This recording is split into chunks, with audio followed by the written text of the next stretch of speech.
పౌలు ఎఫెసీయులకు రాసిన పత్రిక 6వ అధ్యాయము చివరి వచనం చదువుకుందాం. పౌలు ఎఫెసీయులకు రాసిన పత్రిక 6వ అధ్యాయము చివరి వచనం 24వ వచనం. మన ప్రభు అయిన యేసుక్రీస్తును శాశ్వతమైన ప్రేమతో ప్రేమించు వారికందరికీ కృప కలుగునుగాక. దేవుడు ఈ మాటలు దీవించి మనకు సమృద్ధిగా అనుగ్రహించునుగాక. ఆమేన్.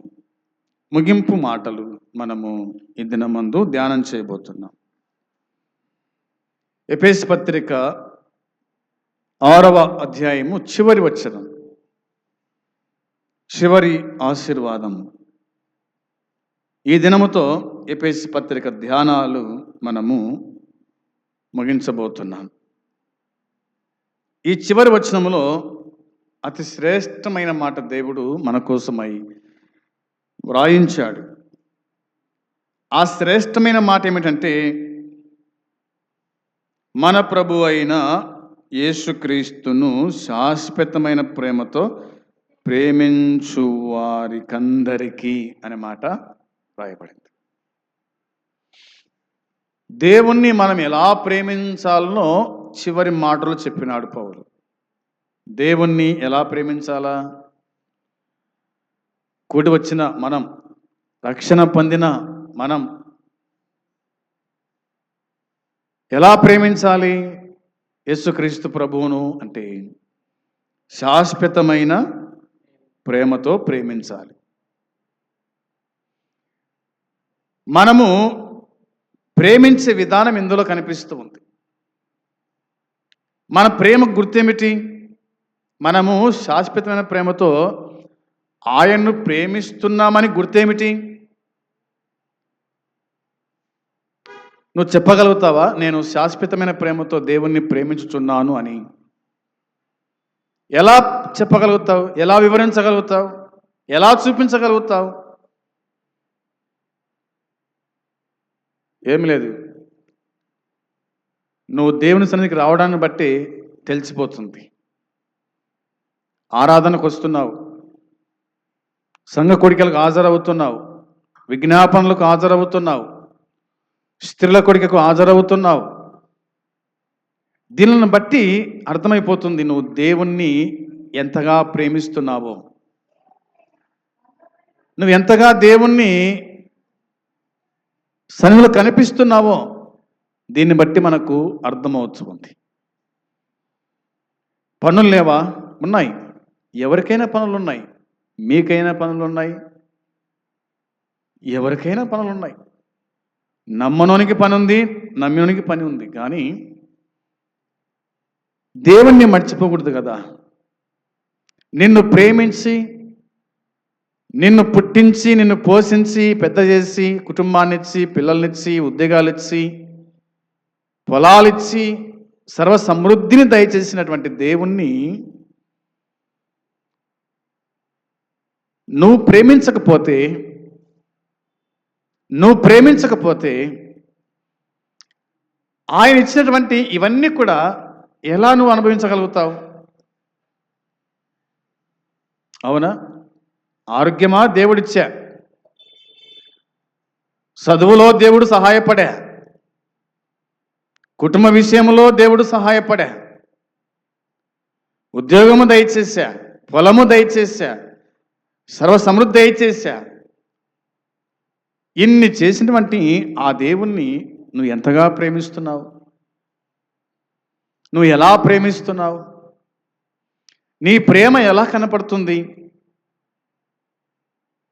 ఆరాధన 10 అంటే 10:30కు వస్తాం. ఆరాధన 10 అంటే 11 గంటలకు వచ్చాం. ఇది ప్రేమించినట్ట? నీ ప్రేమ ఇందులో కనిపిస్తుంది, అంతేమీ లేదు. నీ ప్రేమ ఇందులో కనిపిస్తుంది. ఉద్యోగానికైతే ముందే వెళ్తాం కదా, టయానికంటే ముందు వెళ్తాం, ఆడ హాజరవుతాం. కానీ దేవుని సన్నిధికి వచ్చే పని విషయంలో, దేవుణ్ణి ఆరాధించే విషయంలో, దేవుని సన్నిధిలో కనిపించే విషయంలో ఎందుకింత లేటు? దేవుడంటే లెక్క లేదనే కదా అర్థమవుతుంది. అవునా? నువ్వు ఈడ లెక్కేసుకపోతే కనుక దేవుని రాజ్యంలో నువ్వు లెక్కలో ఉండవు, అంతే ఏమీ లేదు. నువ్వు ఇక్కడ లెక్కలో ఉంటే అక్కడ లెక్కలో ఉంటావు, ఇక్కడ లేకపోతే కనుక అక్కడ కూడా అంతే. నీ పనిని బట్టే జీతం. నువ్వు ప్రేమించే దాన్ని బట్టి ఆయన నిన్ను ప్రేమిస్తాడు, అంతే కదా. దేవుని ప్రేమించే విషయంలో చూడండి, ఈ దినమంది ఎంతమంది ఆబ్సెంట్ అయినారో. ఇది ఆదివారం కదా, ఎంతమంది ఆబ్సెంట్ అయినారు? ఎందుకు రాలేదు వీళ్ళంతా? ఏమన్నంటే నీళ్లు రాలే అంటారు, ఏమన్నంటే కట్టెలు నానిపోయినాయి అంటారు, ఏమన్నా అంటే ఏదో ఒకటి సాకులు చెప్తాం. ఇవి చెప్పడానికేనా దేవుడు నీకు ఈ దినం ఇచ్చింది? నీకు గ్యాస్ లేదా? హీటర్ లేవా నీళ్ళుగా పెట్టుకోవడానికి? రెడీ రావడానికి ఇన్ని సాకులు మనం చెప్తున్నామే. దేవుని కాడికి పోయిన తర్వాత నువ్వెవరో నేను ఎరగను అంటే ఏం చెప్పగలుగుతావు అక్కడ?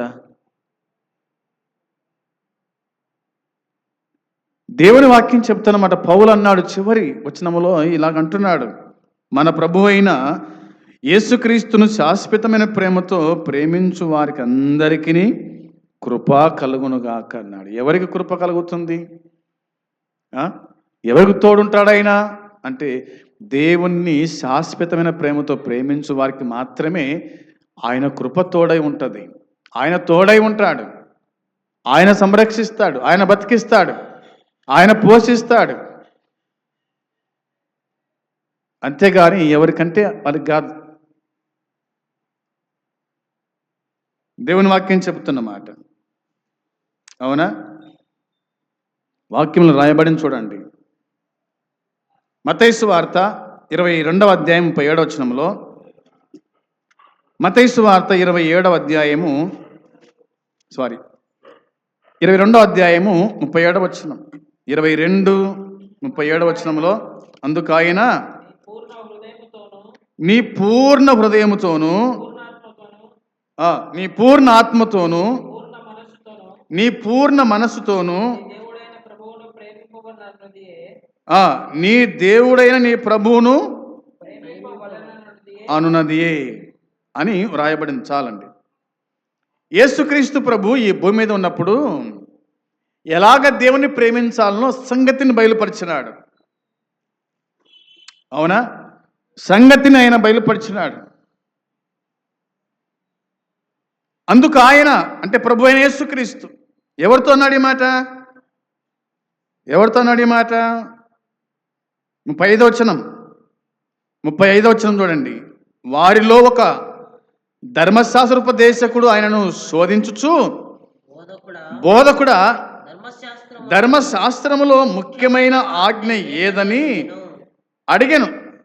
అందుకు ఆయన అన్నాడు, నీ పూర్ణ హృదయముతోను, నీ పూర్ణ ఆత్మతోను, నీ పూర్ణ మనసుతోను నీ దేవుడైన ప్రభువును ప్రేమింపవలెనన్నదియే అన్నాడు. ఎలాగ ప్రేమించాలా దేవుణ్ణి?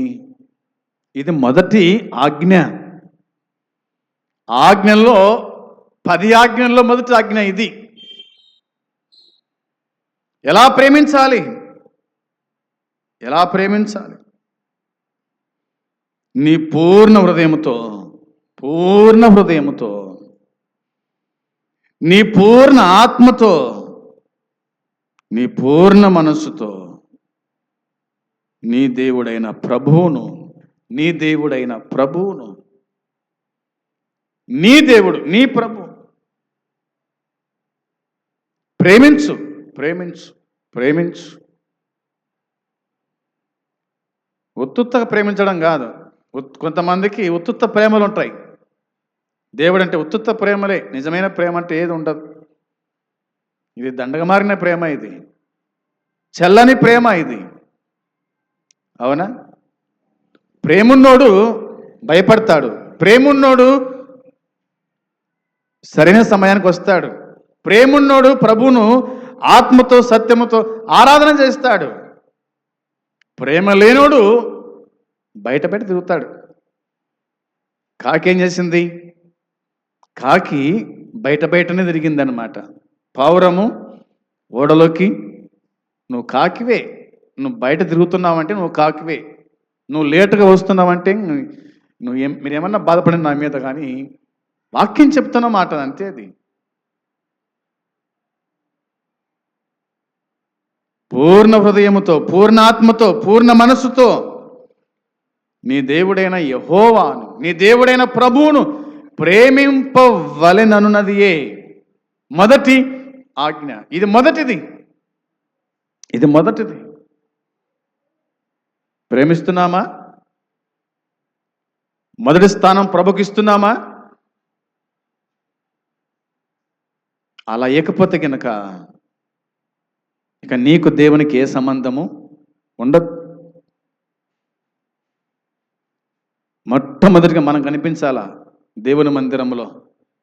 ఎవరు వచ్చినా ఎవరు రాకపోయినా మనకు సంబంధం లేదు. నువ్వు కనిపిస్తున్నావా లేదా మొదటిగా దేవుని మందిరంలో. టైం కాకముందే నువ్వు మందిరంలో ప్రవేశిస్తున్నావా లేదా అన్నది ప్రాముఖ్యం. కానీ ఎప్పుడొచ్చినా పర్వాలేదులే అనుకుంటే ఇది బస్టాండ్ కాదు. అవునా? ఇది బస్టాండ్ ఏం కాదు, ఎప్పుడొచ్చినా ఏం కాదులనుకనీకే. ఇది సమాజం కాదు, ఎప్పుడొచ్చినా ఏం కాదులనుకనీకే. ఇదేం పెండ్లి కాదు, ఎప్పుడొచ్చినా ఎప్పుడు పోయినా ఏం కాదులనుకనీకే. అవునా? పెండ్లికైతే ఎప్పుడైనా పోవచ్చు, తినేటప్పుడు పోవచ్చు, పెండ్లి అయిపోయినాక పోవచ్చు. దాంట్లో ఎవడు పట్టించుకోరు నిన్ను బతిగా. ఇది మందిరం కదా, ఇది దేవుణ్ణి ఆరాధించే స్థలం కదా. రావాలి, ప్రేమించాలి ప్రభువును. ఇది ముఖ్యమైనదియు మొదటిదియునై ఆజ్ఞ అన్నాడు 38 వచనంలో ఇది ముఖ్యమైనదియు మొదటిదియునైనా ఆజ్ఞ. ఇది ఆజ్ఞ అతిక్రమమే, ఇంకంతే ఏమి లేదు. నువ్వు పాపం చేస్తున్నావు. నువ్వు టయాన్ని మీరుతున్నావు అంటే నువ్వు పాపం చేస్తున్నావు. నువ్వు టయానికి రావడం లేదంటే నువ్వు పాపం చేస్తున్నావు. అది ఆజ్ఞ అతిక్రమం, పాపం అంతేమి లేదు. ఆదాము ఆజ్ఞ అతిక్రమించాడు, అవ్వ ఆజ్ఞ అతిక్రమించింది, పాపమైంది, అంతేమి లేదు. దేవుడు పాపుల మనవి ఆలకించాడు. పాపుల మొర ఆలకించాడు. పాపులు ఇచ్చింది ఆయన పట్టించుకోడు.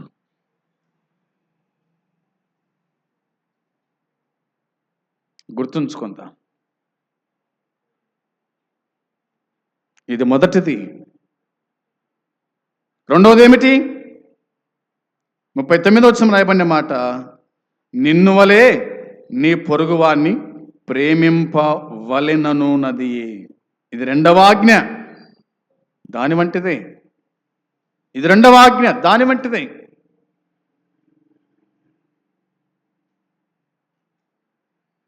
మొదటిగా దేవుని ప్రేమించుట అనేది వాక్యం చెబుతున్న మాట. ద్వితీయోపదేశకాండం 6వ అధ్యాయము 5వ వచనం. ద్వితీయోపదేశకాండం 6వ అధ్యాయము 5వ వచనంలో నీ పూర్ణ హృదయముతోను, నీ పూర్ణ ఆత్మతోను, నీ పూర్ణ శక్తితోను నీ దేవుడైన యెహోవాను ప్రేమింపవలెను.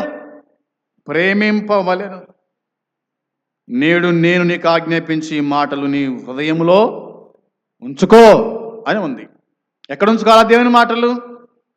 దేవుని ఆజ్ఞ ఎక్కడ ఉంచుకోవాలంట? నీ హృదయంలో ఉంచుకో అన్నాడు. నేడు నేను నీకు ఆజ్ఞాపించు ఈ మాటలు ఎక్కడ ఉంచుకోవాలంట? నీ హృదయములో ఉంచుకో అన్నాడు. నీ హృదయంలో ఉంచుకో ఈ మాటలు. ఇశ్రాయేలు వినుము, 4వ వచనంలో ఇశ్రాయేలు వినుము, మన దేవుడైన యెహోవా అద్వితీయుడగు యెహోవా. ఇశ్రాయేలు విను. ఈనాడు నువ్వు కూడా విను. నువ్వు కూడా వినాల్సిందే. వినకపోతే నష్టపోతావు, వింటే బాగుపడతావు, వినకపోతే నష్టపోతావు. బాగుపడదామా, నష్టపోదామా? బాగుపడదామా నష్టపోదామా? మీకే ఛాన్స్. బాగుపడాలంటే మనం ఏం చేయాలా? ఆయన మాట మన హృదయంలో భద్రపరచుకోవాలా. నష్టపోవాలంటే మీ ఇష్టం, ఎప్పుడైనా రావచ్చు, ఎప్పుడైనా పోవచ్చు. సందేహమేమీ లేదు, సందేహమేమీ లేదు. ఎప్పుడైనా రావచ్చు, ఎప్పుడైనా పోవచ్చు. విను, దేవుని మాట విను. నా మాట విని నన్ను పంపిన వాని యందు విశ్వాసముంచువాడు నిత్య జీవం గలవాడు. యోహాను సువార్త 5వ అధ్యాయము 24వ వచనం చెప్తున్న మాట అదే కదా. నా మాట విని నన్ను పంపిన వాని యందు విశ్వాసముంచువాడు మాత్రమే నిత్య జీవం గలవాడు, తీర్పులోకి రాక మరణంలో నుండి జీవములోకి దాటి ఉన్నాడని వాక్యం చెబుతుంది కదా. ఆయన మాట వింటేనే బాగుపడతాము. ఆయన మాట వినకపోతే బాగుపడరు. ఆయన మాట వినండి. మా మాట వినకపోయినా పర్వాలేదులేండి, మా మాట వినకపోయినా పర్వాలేదు, కానీ దేవుని మాటనైనా వినండి. మాకు భయపడకపోయినా పర్వాలేదులేండి, దేవునికైనా భయపడండి, దేవునికైనా భయపడండి. అలాగ భయపడిన వాడు మాత్రమే మేలు క్షేమాన్ని పొందుతాడు. అలాగ భయపడకపోతే మేలు క్షేమాన్ని మనము పొందలేము, మనం పొందలేము. ఎన్నిసార్లు హెచ్చరించాలా? ఎన్నిసార్లు నీ ఇంటికి రావాలా?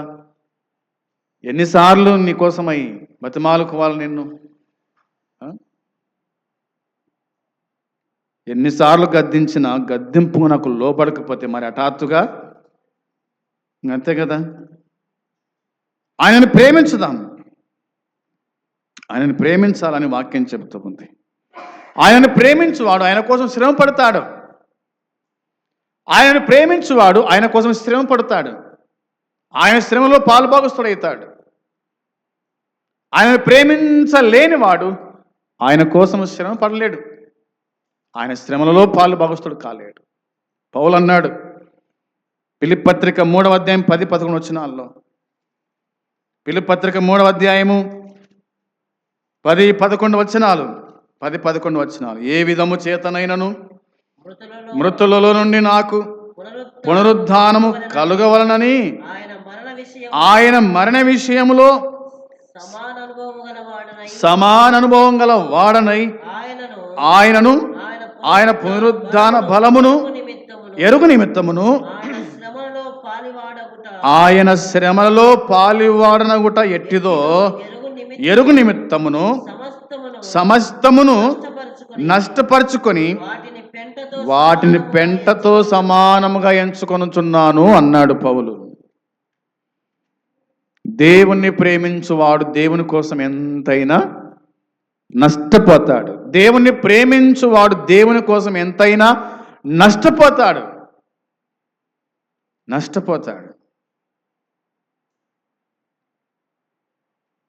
నష్టపోవడానికి ఇష్టపడకుండా మనం నష్టపడడానికి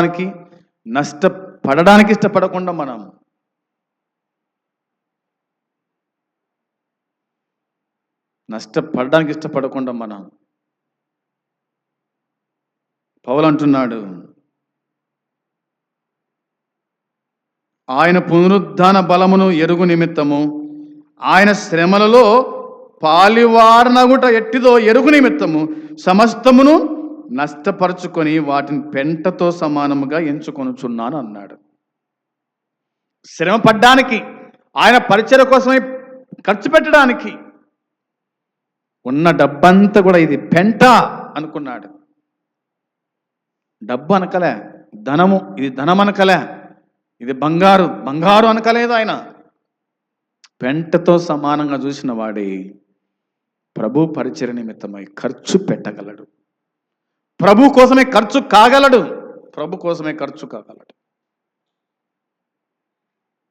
తన్ను ప్రేమించు వారిని మనం ఆయన ప్రేమించినట్టయితే మనం శ్రమ పొందుతాం, శ్రమ పడాల్సిందే తప్పదు. మనకు కలిగింది ప్రభు పని నిమిత్తమై ఖర్చు పెట్టాల్సిందే తప్పదు అని దేవుని వాక్యం చెబుతుంది కదా. ఈ మాట మన మనసులో ఉండాలని మనవి చేస్తూ ఉన్నాను. కొరింథీ మొదటి పత్రిక 9వ అధ్యాయం 23వ వచనం. కొరింథీ మొదటి పత్రిక 9వ అధ్యాయము 23వ వచనములో రాయబడిన మాట చూడండి. మరియు నేను సువార్తలో వారిలో పాలివాడనగుటకై దాని కొరకే సమస్తమును చేయుచున్నాను అన్నాడు. నేను సువార్తలో వారితో పాలివాడనగుటకై దాని కొరకే సమస్తమును చేయుచున్నాను. సువార్తలో పాలుభాగస్తులు కావాలి. దేవుణ్ణి ప్రేమించువాడు, దేవుణ్ణి మనస్ఫూర్తిగా ప్రేమించువాడు సువార్తలో పాలుభాగస్తుడు కావాలి. ఎక్కడ సువార్తలో పాలుభాగస్తులు అవుతున్నారు? విజ్ఞాపన పెట్టినాము, సాయంత్రం సువార్త మీటింగ్ ఉందంటే ఎవరు రావడంలే, ఇంట్లో మురుక్కుంటున్నారు మనసంగా, బయటికి వెళ్ళడం లేదు. కనీసం మన ఊర్లోనైనా మీరు సువార్తలో పాలు భాగస్తులు ఆగకపోతే కనుక ఏం విశ్వాసులు అండి మీరు? ఏం విశ్వాసులు మీరు? సువార్త పని చేయలేకపోతే ఏం విశ్వాసులు? కరపత్రిక పంచలేకపోతే ఏం విశ్వాసులు? వచనంలో చేయాలన్నా సువార్త? వాళ్ళు పంచాలన్నా పత్రికలు? మీకేమైంది? ఏ ముసలోళ్ళ ముత్తుకోళ్ళ? పౌలు అంటున్నాడు, నేను సువార్తలో వారితో పాలివాడనగుటకు దాని కొరకై సమస్తము చేయుచున్నాను. వారితో పాటు నేను సువార్త చేయాల. పేతురున్నాడు, యోహానున్నాడు, యాకోబు ఉన్నాడు, అపోస్తలులు ఉన్నారు కదా, వారితో పాటు నేను సువార్త పని చేయాల. సువార్త పనులు నేను పాలుభాగస్తుని కావాలి. అది కదా తన వేదన, ఆ వేదన. మనం ఎందుకు పాలుభాగస్తులం కాలేకపోతున్నాం సువార్త పని విషయంలో? మన ఊర్లోనైనా, మన సంఘం నుంచైనా ఏమర్థం అవుతుందంటే ఆత్మలు చల్లారిపోయినాయి, భక్తి జీవితంలో బలహీనం అయిపోయినాం, ఖర్చు పెట్టలేకున్నాం, పని చేయలేకుంటున్నాం. ఎట్ట మనం విశ్వాసులమవుతాము? ఎట్ట దేవుని పిల్లలమవుతాం? కనీసము ఉదయం లేసైనా ప్రార్థన చేసుకుంటున్నారా? ఉదయం లేసైనా బైబిల్ చదువుకుంటున్నారా? ఇద్దరు కలిసి ప్రార్థన చేసుకుంటున్నారా? కుటుంబంలో కుటుంబ ప్రార్థన ఉందా లేదా? వ్యక్తిగత ప్రార్థన ఉందా లేదా? సంఘ ప్రార్థన ఉందా లేదా? ప్రియమైన సోదరి సోదరులారా, దేవుని వాక్యం చెప్తున్న మాట, పౌలు సువార్త పని విషయంలో నేను కూడా పాలుభాగస్తుని కావాలా, వారితో పాటు నేను వెళ్ళాలా అని ఒక ఆసక్తి పౌల్లో ఉన్నప్పుడు దేవుని ఎరిగిన మనలో ఎందుకు ఉండకూడదు? మనం ఎందుకు సువార్త పని చేయకూడదు? మనం ఎందుకు సువార్తలో పాలుభాగస్తులం కాకూడదు? మనం ఎందుకు విజ్ఞాపన చేసే వారిలో మనం ఉండకూడదు? అవునా? సువార్త ప్రకటించే వారిలో మనం ఎందుకు ఉండకూడదు?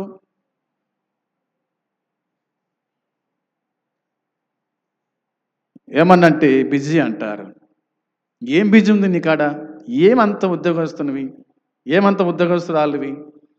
ఏమంతా 20-30 ఎకరాల పొలము నీకుంది?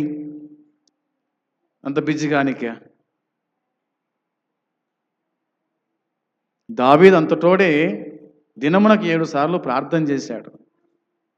మహారాజై ఉండి 12 గోత్రాలను వాళ్ళకు తీర్పు తీర్చుకుంటూ వారిని పోషించుకుంటూ అలాంటి వాడే సమయాన్ని కల్పించుకొని ప్రార్థన చేస్తూ సమయం కల్పించుకొని దేవుని స్తుతిస్తూ ఆరాధిస్తూ వచ్చినాడే. అంతకంటే నువ్వు బిజీయా?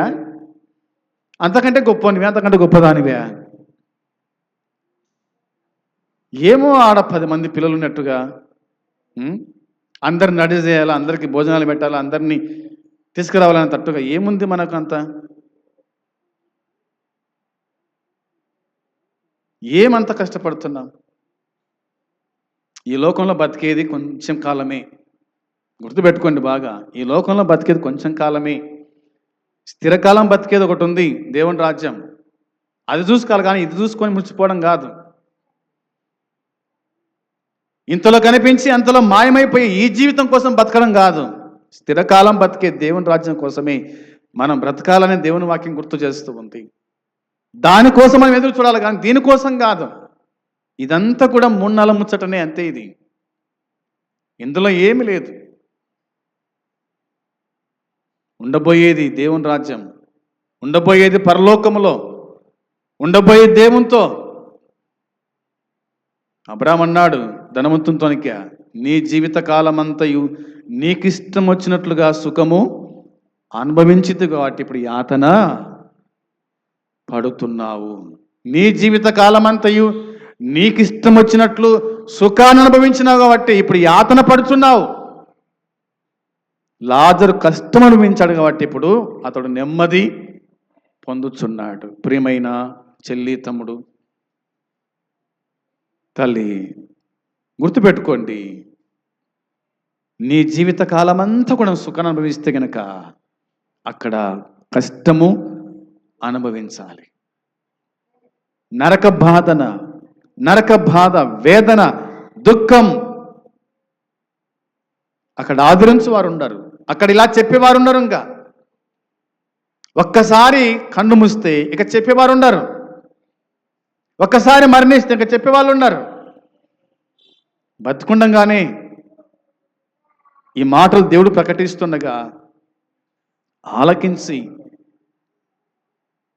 ఆ ప్రకారం జీవించకపోతే కనుక అది మీ ఇష్టం, మేము ఏమి కూడా చేయలేము. దేవుడైనా ఏం చేయలేడు, ఇంకా దేవుడైనా ఏం చేయలేడు. అబ్రామే ఆ మాట అంటే ఇంకా దేవుడేమన్నాలా? ఇటు అంటాడు దేవుడు, నువ్వెవరో నేను ఎరగను అంటాడు. అబ్రామన్న కుమారుడా అన్నాడు, అవునా? అబ్రామన్న కుమారుడా, నీవు నీ జీవిత కాలం అంతా ఈ సుఖం అనుభవించినావు అన్నాడు. కానీ దేవుడు అనే మాట ఒకటే మాటనే, నువ్వెవరో నేను ఎరగను అంటే అయిపోయా. నేను నిన్ను ఎరుగుదును అంటాడు సాతాను. వెంటనే నేను నిన్ను ఎరుగుదును అంటాడు. ఎందుకంటే నువ్వు నా మాట విన్నావు, ఆరాధనకు కొట్టినావు, నువ్వు నా మాట విన్నావు, సంఘ కొడుకులకు కొట్టినావు, నువ్వు నా మాట విన్నావు, విజ్ఞాపనకు కొట్టినావు, నువ్వు నా మాట విన్నావు, నువ్వు నా వాడవు, నా ఎద్దకురా అని అంటాడు సాతాను. అంతే కదా? దేవుని వాక్యం చెబుతుంది, నీ పూర్ణ హృదయంతో, నీ పూర్ణ ఆత్మతో, నీ పూర్ణ మనసుతో నీ ప్రభువైన యెహోవాను ప్రేమించు, ఈ మాట నీ హృదయంలో భద్రపరచుకో అని దేవుని వాక్యం మనకు జ్ఞాపకము చేస్తుంది. అలాంటి వారికే దేవుని కృప ఎల్లప్పుడూ తోడుగా ఉంటుంది. ఇలాంటి వారికే దేవుడు తోడై ఉంటాడు. ఇలాంటి వారిని దేవుడు కాపాడుతాడు, సంరక్షిస్తాడు, బతికిస్తాడు. ఇలాంటి వారికి దేవుని రాజ్యం, ఇలాంటి వారిది దేవుని రాజ్యం అని వాక్యం చెబుతుంది. కాబట్టి దేవుని వాక్యాన్ని మనం గ్రహించుచు దేవుని వాక్య ప్రకారంగా మనం జీవిస్తే దేవుడు నిన్ను బట్టి సంతోషిస్తాడు, సంఘ సేవకుడు నిన్ను బట్టి సంతోషిస్తాడు, దేవదూతలు నిన్ను బట్టి సంతోషిస్తారు. దేవుని రాజ్యం నెమ్మది సుఖాన్ని అనుభవిస్తావు. అలా కాకుండా ధనవంతుని వలె నా జీవితం నా ఇష్టం, నా బ్రతుకు నా ఇష్టం, ఎప్పుడైనా వచ్చా ఎప్పుడైనా పోతా అంటే ఎవరు చెప్తారు? ఇంకా నీ జీవితానికి నువ్వే బాధ్యురాలు, నీ మరణానికి నువ్వే పాత్రుడవు. అంతే. ప్రార్థన చేసుకుందాం. తల వంచండి, ప్రార్థన చేసుకుందాం. ఎవరికి వాళ్ళు పరిశీలన చేసుకుందాం. నన్ను నేను పరిశీలన చేసుకుంటూ ఉన్నాను. మీరు కూడా పరిశీలన చేసుకోండి, పరీక్షించుకోండి. సాకులు చెప్పేది మానండి, సోమర్తనాన్ని దూరం చేసుకోండి. ఉన్న చిన్న జీవితం కొంచెం కాలం మిగిలి ఉంది, సమయం లేదు, ప్రభు ఆసనంలో అవుతున్నాడు.